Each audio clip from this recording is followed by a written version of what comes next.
so many friendly faces out there. You know, last year we held our first African Heritage reception, and what a gathering that was. How many of you were here? Raise your hand.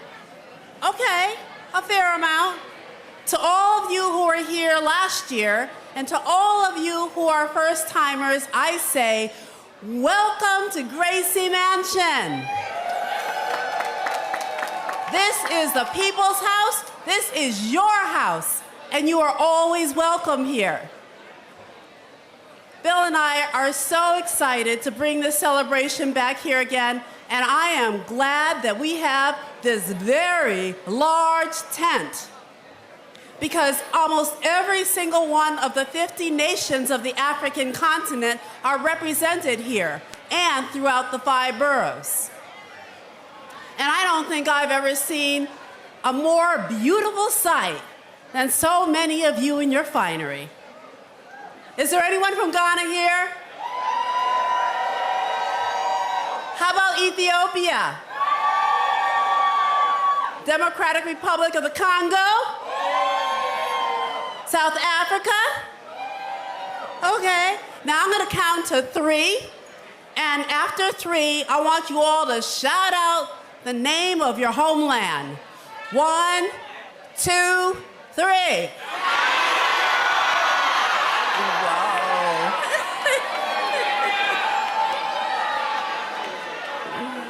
Wow. That was good. That was really good. Now, it is a sadness that I do not know exactly where my ancestors were born. My maternal grandmother's name, Kwashi, would suggest Ghana. DNA testing says Cameroon. But what matters most to me is that I have family and friends right here in New York City from Ghana, Senegal, Zimbabwe, and so many other places. And that is what makes New York City so special. We all come from different places, we speak different languages, we have different faiths, customs, but we are all New Yorkers, and we're all in this together. Tonight we celebrate you and everything you give to this city. It's a night to take pride in your heritage and connect with your neighbors. And it's our way of reminding you that your city has your back. That's right, we've got your back. Now, who cares about our families and communities more than we do? Who? Who? Nobody. Well, that's why we're here. That's why we created Thrive NYC. We want to promote health and wellness for all New Yorkers. We want everyone who is struggling to know there is always help and there is always hope. So, what does that mean? If you have a loved one who is anxious or depressed, someone who is drinking too much or can't get out of bed in the morning, someone who needs a little extra support, we want you, and you don't know what to do because you've never been in this situation before, we want you to know that there is a place for you to call, and the number is 188-NYC-WELL. You can call that number and talk to a trained counselor who can give you some advice about what to do or connect you to care. Anyone can call at any time to speak with a trained counselor for free. Did you hear me say free? What did I say? Free, that's right. So 1-888-NYC-WELL is there for you, there for your loved ones or friends, anyone who needs help. Can you say the number with me? It's 1-888-NYC-WELL. Oh, you got to do better than that. 1-888-NYC-WELL. That's still not good enough. We're going to have to keep doing it over and over till I get you all to say it. One more time. 1-888-NYC-WELL. All right, before you leave here, you're going to get tested on it, okay? Will you please spread the word about this number? Because, you know, you never know when someone might need it. You never know. Now, I want to introduce a man I've been with for 25 years, married 25 years, together 28 years. He's a man who leads our city with exceptional vision and compassion. He is my favorite traveling partner. We actually went together to West Africa, with the whole family, actually. And you know who he is, the love of my life, our mayor, Bill de Blasio.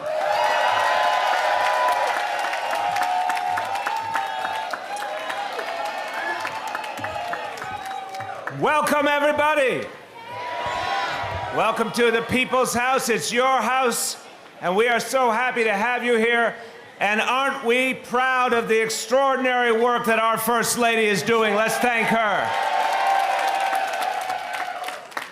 But I want to remind you of one of the other great things that she did. And I want to bring him up here so you can say hello to him. Dante, will you join us for a moment, please? So, Dante, we went to Ghana years ago, and I think Dante looks very stylish in this shirt he bought in Ghana, doesn't he? You can model it, Dante. You gotta do a little, there you go, okay. You did very well. Thank you. All right, give him a round of applause. He did good. Now, everybody, this is a joyous gathering. It is a time to celebrate all that the African community means to the city of New York. Now, there are some other gatherings tonight in New York City because of UN Week. There are parties all around. But this is the best party in New York City tonight, don't you think? And it is a party filled with spirit and love and joy, but there's a purpose here too, because last year was the very first ever African Heritage reception at Gracie Mansion in the history of New York City, and this year is bigger and better. Now, everybody wanted to be here tonight, including some of the great leaders of our administration and great public servants. So I want to call them out so you can thank them for all the good work they do for this city. I want to thank them. I'm going to tell you all the names quickly. You can applaud for all of them continuously. Our Small Business Services Commissioner, Greg Bishop. Our Immigrant Affairs Commissioner, Bita Mostafi. Our Oath Commissioner, Tanya Richard. Our City Planning Chair, Marisa Lago. The First Lady's Chief of Staff, Roxanne John. And two people who make all of this possible, Gracie Mansion, our Special Events Director, Melissa Brown, and the Executive Director of Gracie Mansion Conservancy, Paul Gunther. And then two very special guests. We have with us tonight the wonderful president of the wonderful borough of Brooklyn, Borough President Eric Adams.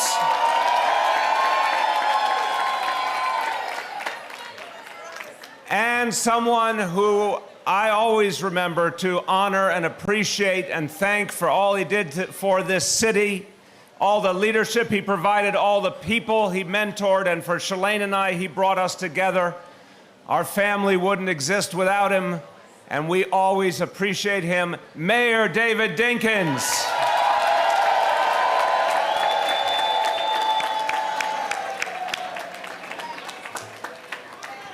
And one more thank you to all the international dignitaries here tonight. Let's give them a round of applause as well. So I'm going to say something that I hope every American understands. And I know it from my own experience traveling the world.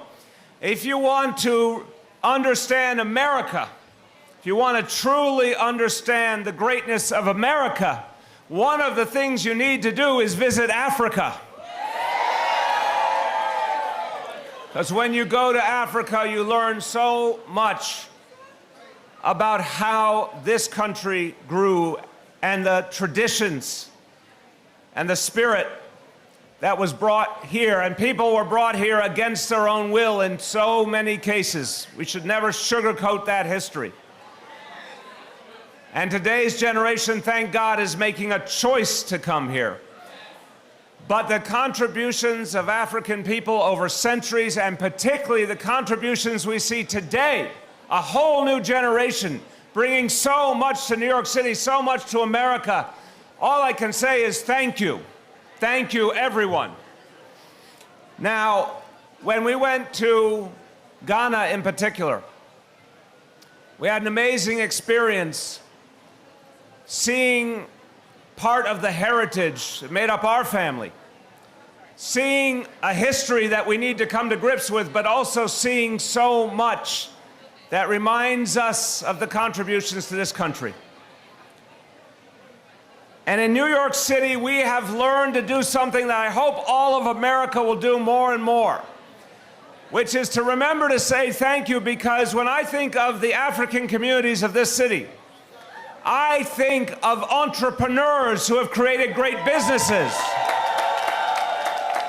I think of artists and musicians who have enriched our lives. I think of teachers and public servants who make this a better city every single day. In fact, we see more and more the imprint of our African communities. The restaurants that you see all over this city, the cultural performances, but here's something that may amaze you. When it comes to the entrepreneurship and the creation of new businesses, African-born entrepreneurs are creating new businesses at 3 times the rate of everyone else in New York City. It's unbelievable. So New York City is better, stronger, more resilient, more creative because of all of you. And I want you to look around the room at everyone here who contributes so much to our city. Look at each other and give your neighbor a round of applause.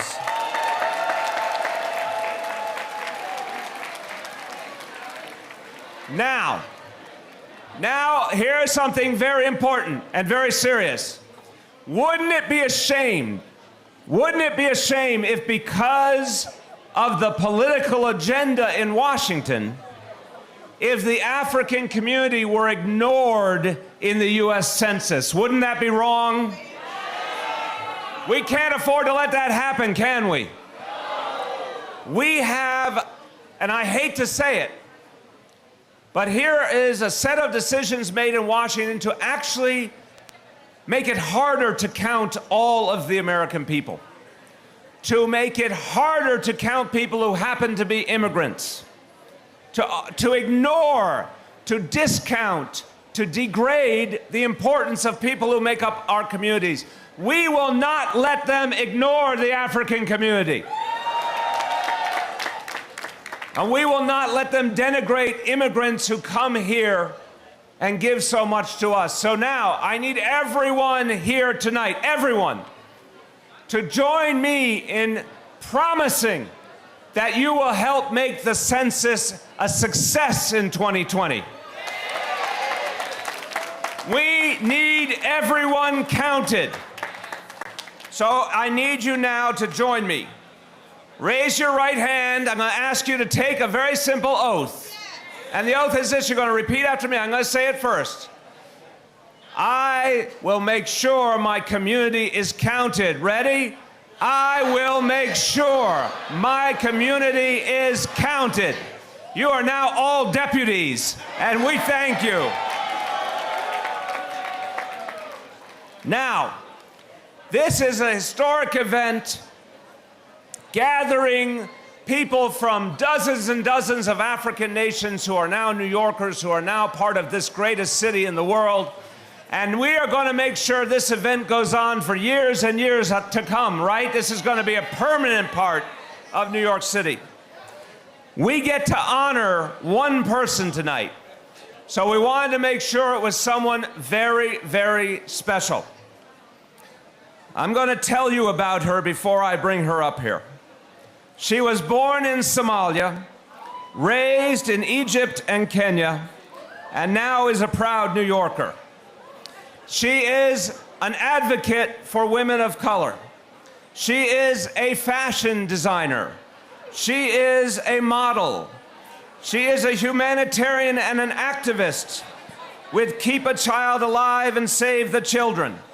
And starting this week, she was named Global Advocate for Care, fighting poverty and empowering women all over the world. It is my honor to present to you Iman.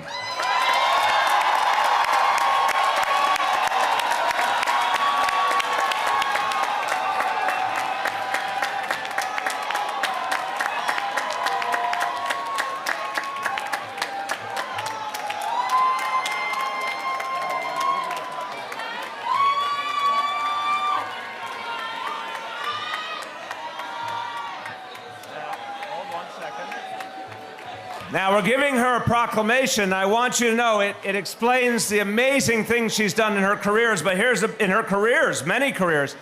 Here's the best part, the last line. It says, I, Bill de Blasio, Mayor of the City of New York, do hereby proclaim Thursday, September 26, 2019, in the City of New York as Iman Day.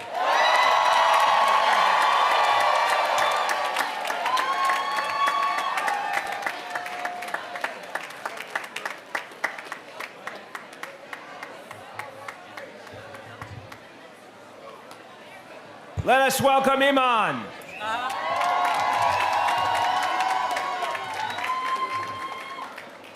Well, good evening, good evening, good evening. And look at you all. Aren't you beautiful? With all your crowning glory and your all African heritage. I am myself, I'm wearing a designer, Ghanaian, English, called Duro Olowu. And you might know him as the proud husband of Thelma Golden, who is the director of Museum in Harlem. So let's get started. First of all, I'd like to thank Charlene and the Mayor de Blasio for this really wonderful legacy that they're going to leave for us, the African descendants who live in America, and specifically who live in New York. So thank you very much. And I hope all the mayors to come after you keep this tradition alive. Thank you. So, of course, I need glasses. I'm 64 years old. But as an African, I still look good.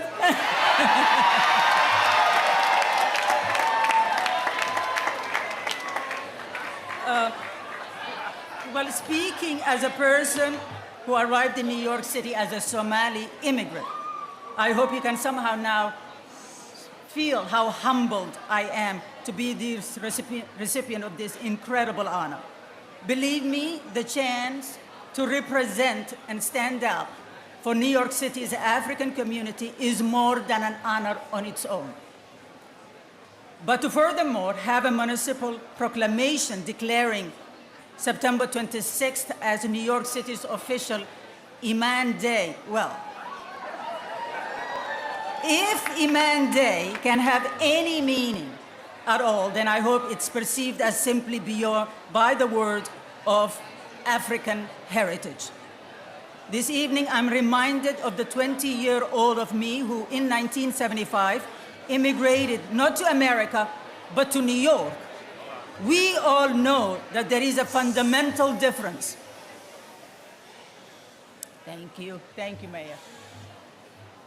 When I arrived in New York, I had so this evening I'm reminded of the 20-year-old me who in 1975 immigrated not to America, but to New York. And we all know there is a fundamental difference between New York and America. As New Yorkers, we're firm about that distinction. When I arrived in New York, I had an ounce of worldliness about me. I was an average Somali girl who happened to befriend the camera with a smile. So I was brought to Manhattan to smile for the camera more and more. I was terrified leaving home, let alone moving to the world's ultimate metropolis. But from the moment I arrived in New York welcomed me with love and excitement, and I immediately felt at home. I attributed this warmth to New York's famous melting pot of nations and cultures, as exactly you see it in this room. Today, it's nearly 45 years since I left Somalia. And as I steadily climb higher and higher on life's number line, and although my Somali heritage has always been my identity and character, nonetheless, I want to more actively engage the gift of my African heritage. It's for this reason that I've recently joined with the historic U.S. humanitarian relief organization CARE as its first global advocate. CARE does critical work all around the world, and within this, 11 African nations, including my own, Somalia.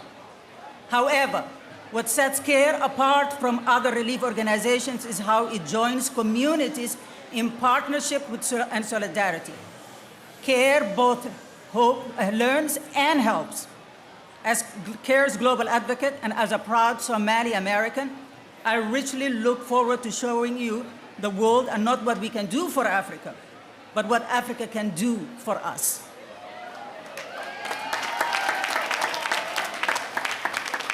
From the bottom of my heart, I thank you all for coming out tonight. I thank Mayor de Blasio and First Lady Charlene for this incredible honor and opportunity. Now let's party.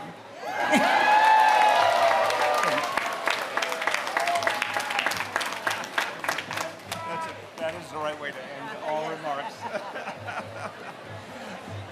Isn't she amazing, everybody? Everyone, I want to thank you again. Thank you for all you do for New York City. Thank you for the pride you take in your heritage and the energy and the joy and the love that you bring to this city. Tonight, we celebrate everyone and we make the city a better place by recognizing the people who make us great. Thank you, everyone. Have a wonderful night.